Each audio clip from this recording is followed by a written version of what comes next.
Tell us a little bit about your escape from China and coming to the U.S. What was that like? 好的，实际上呢， So actually, even before I was let out of jail, a week before I was let out of jail, the Communist Party had made my village into a prison.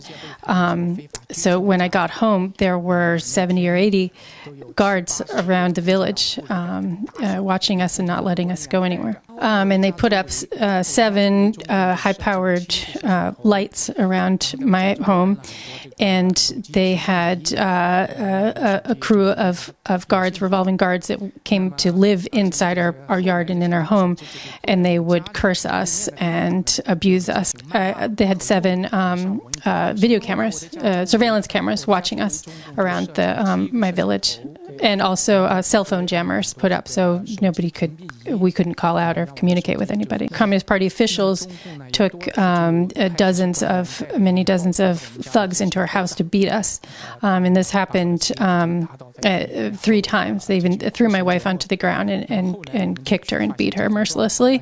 And it was after that I decided that I had to find a way to escape. And we tried many times to escape, and each time was unsuccessful until April 20th of 2012, and when at just a moment when the guards had their attention elsewhere, I made it to the stairway at the edge of our yard to a wall and went over the wall.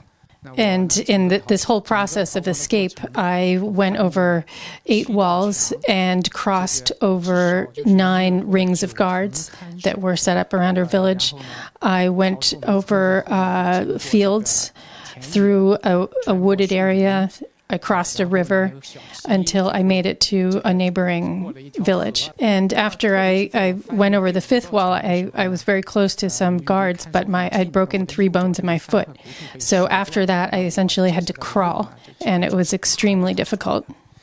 And when I got to the 7th wall, my experience had been that there wasn't a wall there, and suddenly there was a wall, and the only thing I had to do, that I was able to do, was to take it down. So I was standing on one foot. I very, very carefully took each stone down and put it very gently on the ground so that it wouldn't make any sound at all, because there was a guard close by. So when I got the wall down to about my waist level, I was able to go over and continue. And I heard a guard bring his stool out to a different place, and I realized, I'm not able to go, because now he's back in my line of sight.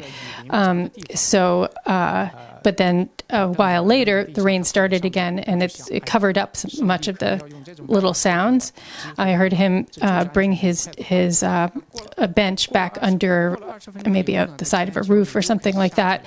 And I thought, this is a sign from God, from heaven, that I can go. And so I kept going. And by the time I got to the neighboring village, because I'd had to crawl, my knees and my elbows were completely bloody, and I was soaking from the rain, and I looked horrible. In their neighboring village, there was somebody who I had once helped in the one-child policy campaign.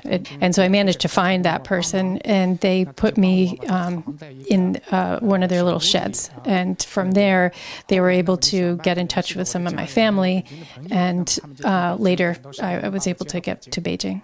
Once in Beijing, we got in touch with the American Embassy.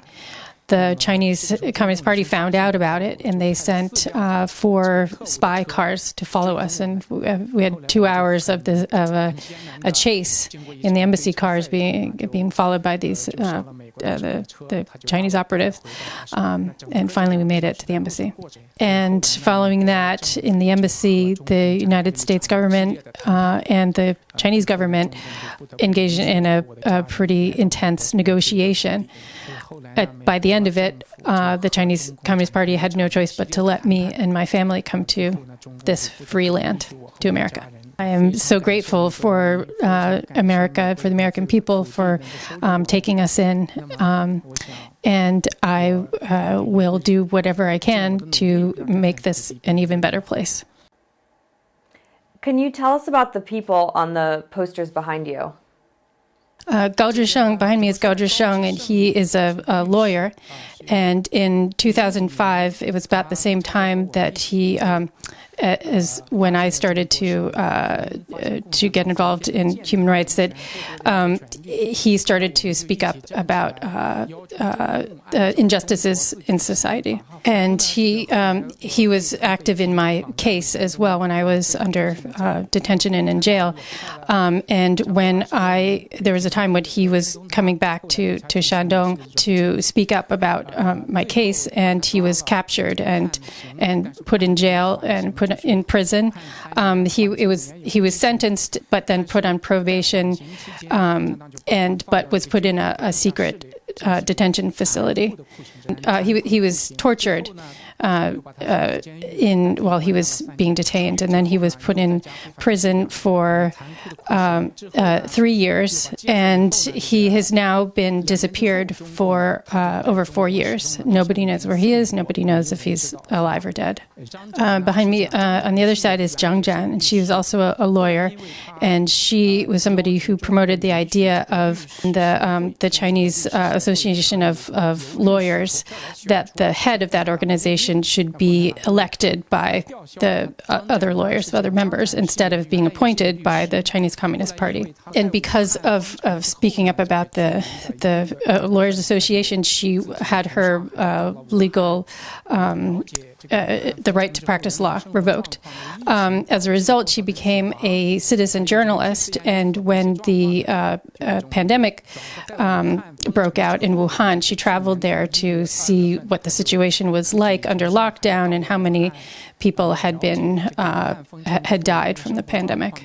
She traveled to Wuhan from Shanghai, and another thing she was doing in Wuhan was trying to investigate the Wuhan Institute of Virology to try to understand the origins of the virus, how it had gotten out into society. And as a result, she was the Chinese Communist Party sent police to take her back to Shanghai.